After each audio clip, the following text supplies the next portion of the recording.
नमस्कार। मैं वीके शास्त्री अपने चैनल के माध्यम से आप सभी दर्शकों का बहुत बहुत स्वागत करता हूँ।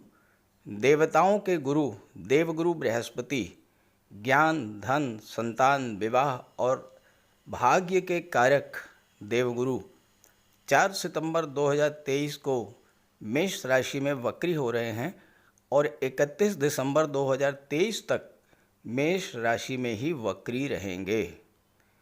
एक आम धारणा है कि वक्री अवस्था में कोई भी ग्रह उल्टी दिशा में गतिमान होने लगता है, लेकिन ऐसा नहीं है।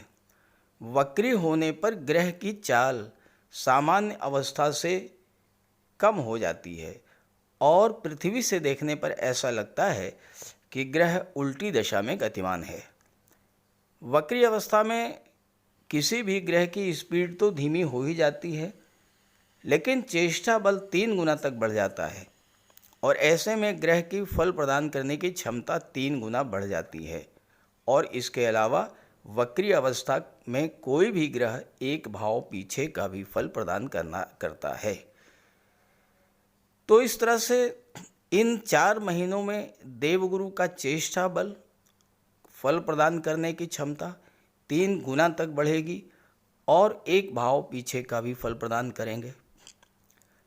देवगुरु को ज्योतिष शास्त्र में सर्वाधिक शुभ ग्रह माना गया है, इसलिए गुरु के वक्री अवस्था में गतिमान होने के ये 118 दिन लगभग 4 माह आपके लिए बहुत ही महत्वपूर्ण होने जा रहे हैं। तो गुरु के वक्री होने का मिथुन राशि के जातकों के जीवन पर क्या प्रभाव पड़ेगा, इसी का विश्लेषण करेंगे इस वीडियो में। ये विश्लेषण आपकी चंद्र राशि के आधार पर किया जा रहा है और वीडियो के अंत में मैं आपको देवगुरु के उपाय भी बताऊंगा। तो ये है मिथुन राशि के जातकों की कुंडली। देवगुरु बृहस्पति का गोचर आपकी कुंडली के एकादश भाव लाभ के भाव में है और यहाँ पर राहु भी गुरु के साथ गोचर कर रहे हैं। हालांकि राहु इस समय अंश बल से बहुत ही कमज़ोर हो चुके हैं और राहु का कोई प्रभाव अब गुरुदेव पर नहीं है, लेकिन 30 अक्टूबर को राहु राशि परिवर्तन करके और दशम भाव में आ जाएंगे, मीन राशि में, और गुरु पूरी तरह से अकेले अपना पूरा प्रभाव देने में सक्षम होंगे।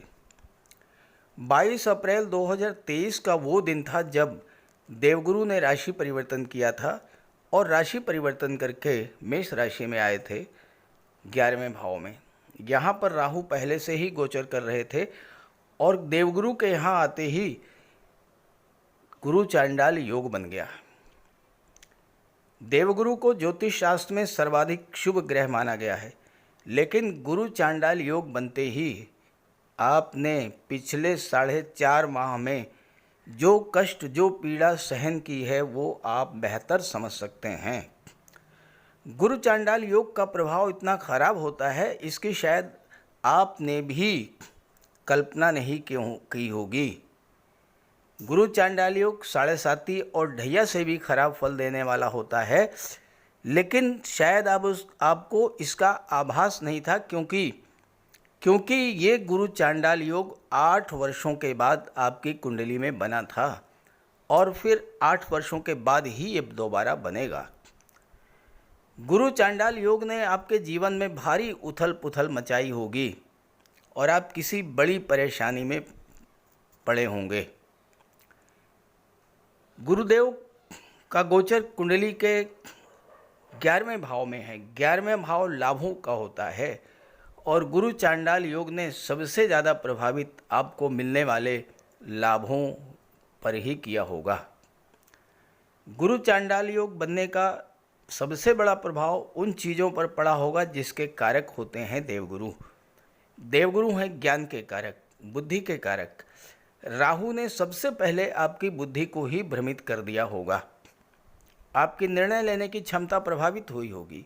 नौकरी को, व्यापार को, शादी ब्याह को लेकर के, संतान को लेकर के, कैरियर को लेकर के, धन को लेकर के, निवेश को लेकर के कोई महत्वपूर्ण निर्णय आपको लेना था, आप सही निर्णय नहीं ले पाए होंगे और इससे आपको भारी नुकसान हुआ होगा।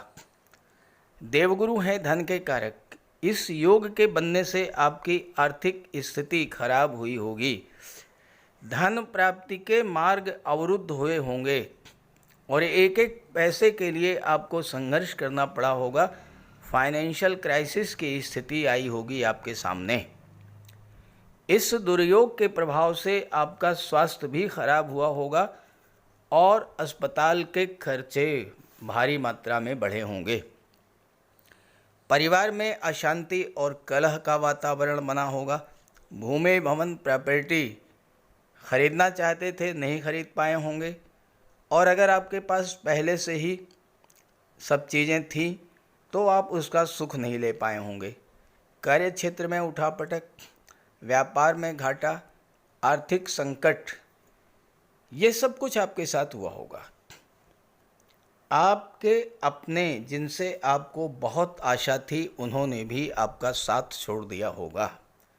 गुरु मान सम्मान के कारक हैं और हो सकता है इस दौरान आपके मान सम्मान में कमी आई हो, कोई आरोप भी आप पर लगा हो।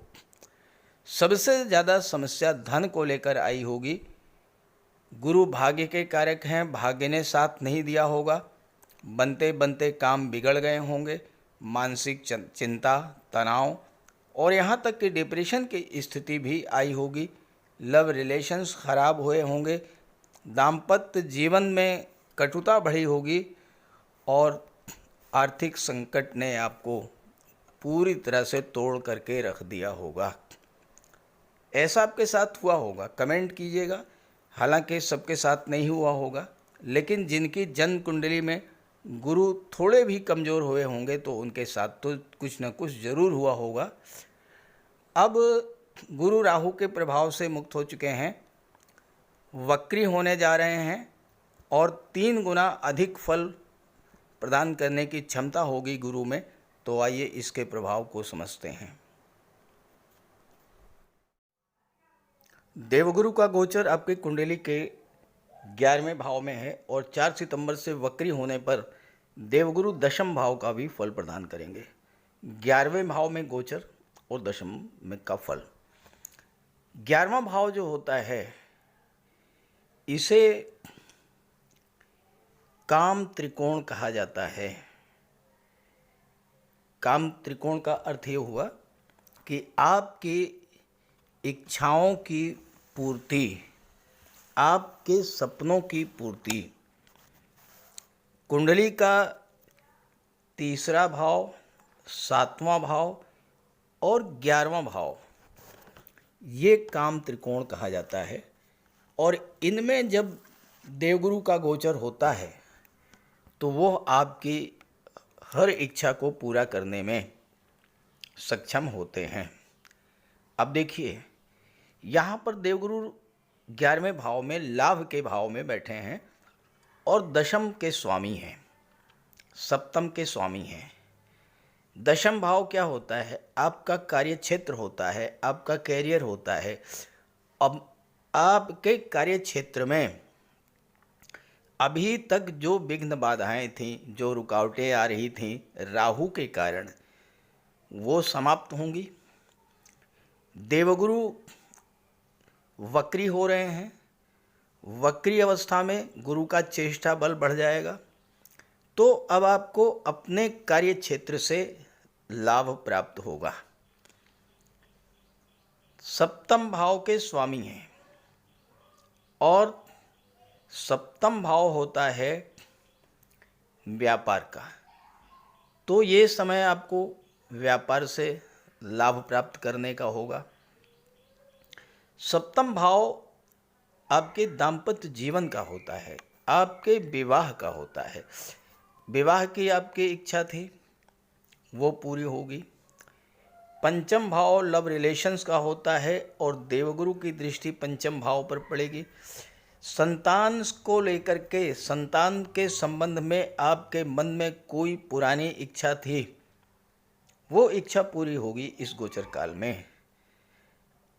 आप संतान की विवाह को लेकर के चिंतित थे, संतान के रोजगार को लेकर के चिंतित थे, संतान की नौकरी को लेकर के चिंतित थे, वो सभी चिंताएं अब आपकी दूर होंगी, वो सभी सपने अब आपके पूरे होंगे। लव रिलेशंस में किसी तरह की कोई दूरी बन गई थी, वो दूरी भी समाप्त होगी। और लव रिलेशंस को मैरिज में कन्वर्ट होने का बहुत अच्छा समय अब आएगा। देखिए, गुरु पंचम पर दृष्टि डाल रहे हैं। पंचम भाव लव रिलेशंस का होता है, इसके स्वामी शुक्र हैं। शुक्र स्वयं प्रेम के ग्रह हैं, तो लव रिलेशंस में प्रगाढ़ता आएगी। और गुरु सप्तम से भी संबंध बना रहे हैं, सप्तम भाव पर भी गुरु की दृष्टि पड़ रही है और पराक्रम भाव पर भी दृष्टि पड़ रही है। तो व्यापार के लिए भी बहुत अच्छा रहेगा और विवाह की दृष्टि से भी ये समय बहुत अच्छा रहेगा। इस समय आपको अपने जीवन साथी का पूरा सहयोग मिलेगा, क्योंकि दशम का दशम होने के नाते सातवां भाव आपके कार्य क्षेत्र कैरियर को सातवां भाव ही शो करता है। इस समय हो सकता है कि आपके जीवन साथी को भी कोई नौकरी मिले, या आपका जीवन साथी कोई व्यापार व्यवसाय शुरू करे, या आपके ही व्यापार व्यवसाय में जीवन साथी का सहयोग मिले और उससे आपको लाभ हो। पंचम भाव जो होता है शिक्षा का होता है। गुरु ज्ञान के कारक हैं। छात्रों के लिए लाभ प्राप्त करने का समय है। गुरु लाभ के भाव में बैठे हैं, तो शिक्षा से आपको लाभ प्राप्त होगा। किस तरह का लाभ?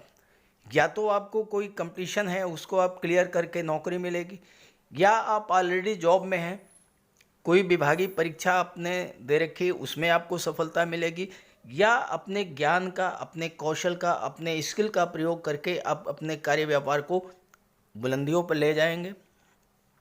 इस तरह की स्थितियां बनेंगी, क्योंकि गुरु जिस भाव पर दृष्टि डालते हैं उस भाव का विस्तार कर देते हैं। हाँ, ये बात सही है कि जिस भाव में गोचर करते हैं उस भाव को थोड़ा कमज़ोर भी करते हैं।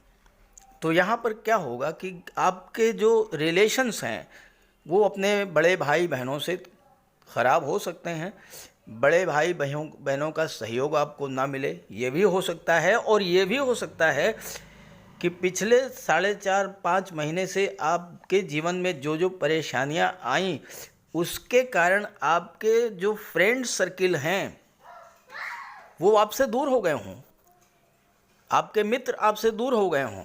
और अब क्या होगा, आपको पहचान हो गई होगी कि आपका कौन मित्र है, सही सच्चा साथी, सच्चा मित्र आपका कौन है। तो अब क्या होगा, आपके मित्र भी सीमित हो जाएंगे, तो रिलेशंस को भी कम करेंगे। ये तो रहेगा प्रभाव, लेकिन वक्री हैं तो इच्छाओं की पूर्ति के लिए ये समय आपके लिए बहुत अच्छा है। हर तरह की आपके सपने, हर इच्छा आपकी पूरी होने जा रही है। तीसरे भाव पर दृष्टि पड़ेगी। तीसरा भाव टूर एंड ट्रेवल्स का होता है, मार्केटिंग का होता है। तीसरा भाव छोटे भाई बहनों का होता है। यहाँ पर आपको टूर एंड ट्रेवल से लाभ मिलेगा, मार्केटिंग के क्षेत्र से लाभ मिलेगा, सोशल मीडिया या फिर कंप्यूटर कम्युनिकेशन के क्षेत्र से आपको लाभ मिलेगा। और आपके राशि के स्वामी बुध के मित्र हैं शुक्र, और शुक्र विदेश भाव के स्वामी हैं, तो आपको विदेश जाने का भी योग बनेगा। छोटी छोटी यात्राओं से आपको विशेष लाभ मिलने जा रहा है। और तीसरा भाव आपके मित्रों का भी होता है, आपके पड़ोसियों की होता है। रिलेशंस अगर कहीं से भी कहीं ख़राब हुए थे तो उन रिश्तों में सुधार आने का भी ये समय है। और गुरु चूँकि आपके दशम भाव के स्वामी हैं, दशम भाव यानी कार्य क्षेत्र, तो कार्य क्षेत्र का आपके विस्तार करेंगे। और कार्य क्षेत्र का विस्तार आपके विदेश तक हो सकता है इस गोचर काल में। सबसे बड़ी बात तो ये है कि आपकी जो पिछली समस्याएं थीं, जो आपके बिला वजह के खर्चे बढ़े हुए थे, शत्रुता बढ़ी हुई थी, स्वास्थ्य आपका ख़राब चल रहा था, ये सारी चीज़ें जो है जैसे ही गुरु वक्री होंगे इन सारी चीज़ों में कमी आना शुरू हो जाएगी। भाग्य का साथ नहीं मिल रहा था, भाग्य का भी अब आपको साथ मिलना शुरू हो जाएगा। और इसके अलावा गुरु एक ऐसे ग्रह हैं जो धर्म और अध्यात्म के भी कारक होते हैं, तो इस गोचर काल में आपकी रुचि धर्म और अध्यात्म में ही बढ़ेगी। पूजा पाठ भी आप करेंगे, मन लगाएंगे। धार्मिक यात्राओं पर जाएंगे और इन सब कार्यों से आपको विशेष लाभ प्राप्त होने जा रहा है। सबसे बड़ा लाभ आपको सब संतान की तरफ से, अपने दाम्पत्य जीवन की तरफ से, दाम्पत्य सुखों की तरफ से होने जा रहा है, क्योंकि कुंडली के ये दो भाव ऐसे हैं, अगर यही दो भाव बैलेंस हो गए, आपकी संतान आपको सपोर्ट करे, संतान के साथ आपके रिलेशंस अच्छे हों, आपका जीवन साथी आपको सपोर्ट करे, जीवन साथी के साथ रिलेशंस अच्छे हों, और कार्य व्यवसाय आपको सपोर्ट करे और कार्य व्यवसाय से लाभ हो आपको, तो यही सब कुछ तो चाहिए। इसके बाद तो फिर आपकी इच्छाएं पूर्ति हो ही गई, फिर तो आपकी इच्छाएं अधूरी कहाँ बचेंगी। और जब इच्छाएं अधूरी नहीं बचेंगी तो यही कार्य होता है गुरु का काम त्रिकोण में गोचर करने का, तो गुरु अपना कार्य करेंगे। फिर भी अगर आपकी कुंडली में गुरु कमज़ोर हैं तो उसका उपाय भी करिएगा। तो बात करते हैं उपायों पर। कुंडली में देवगुरु बृहस्पति का बहुत ही महत्वपूर्ण स्थान है, क्योंकि देवगुरु कुंडली के पंचम और नवम भाव के कारक होते हैं। पंचम भाव से संतान का विचार किया जाता है, शिक्षा का विचार किया जाता है, और नवम भाव से भाग्य का विचार किया जाता है। गुरु ग्रह भाग्य के लिए जिम्मेदार माने जाते हैं, और किसी भी कार्य की सफलता के लिए देवगुरु का मजबूत होना बहुत ज़रूरी है। जब कुंडली में देवगुरु मजबूत होते हैं तो भाग्य का साथ मिलता है, जिस काम में हाथ डालते हैं वो सफल होता है, विवाह समय से होता है, शिक्षा अच्छी मिलती है, गुरु की कृपा रहती है, धन की प्राप्ति होती है। तो देवगुरु के लिए कुछ उपाय बताने जा रहा हूँ, उपाय ज़रूर कीजिएगा। अगर आपकी जन्म कुंडली में गुरु कमज़ोर स्थिति में है तो आपको गुरुवार का व्रत करना चाहिए। स्नान करते समय जल में आधा चम्मच हल्दी डालकर स्नान करें। स्नान के बाद पीले रंग के वस्त्र धारण करें और साथ ही साथ केसर या हल्दी का तिलक लगाएं, और गुरुवार के दिन भगवान विष्णु की उपासना करें। घर में केले का एक वृक्ष लगा लें, उसकी पूजा करें, उसकी सेवा करें। भोजन में चने के बेसन, चीनी और घी से बने लड्डू का सेवन करें, और अपनी क्षमता के अनुसार पीले वस्त्र, हल्दी, शहद, धार्मिक पुस्तकें, इन सब का दान कर सकते हैं। अगर गुरु ग्रह कमज़ोर है तो पुखराज धारण करें, लेकिन इसके लिए किसी योग्य ज्योतिषी की सलाह ले लें। माता पिता, गुरु और बुज़ुर्गों का सम्मान करें, उनकी देखभाल करें और उनका आशीर्वाद प्राप्त करें। साफ सफाई रखें, गुरु की सेवा करें, और दही और चावल गरीबों को खिलाएं। किसी गरीब को, किसी दिव्यांग व्यक्ति को भोजन कराएं। किसी वृद्धाश्रम में जाकर के वृद्धों के साथ कुछ समय बिताएं, उनकी समस्याओं को जानें, समझें। कोई ज़रूरी नहीं है कि आप धन से ही सहायता करें, तन और मन से भी आप मदद कर सकते हैं दूसरों की, और ऐसा करने से देवगुरु अत्यंत प्रसन्न होते हैं। और जब देवगुरु बलवान होंगे तो आपको पूरा लाभ मिलेंगे। तो ये उपाय करके देखिएगा, लाभ होगा। कमेंट करके बताइएगा ताकि आपके साथियों को भी इसका लाभ मिल सके। नमस्कार।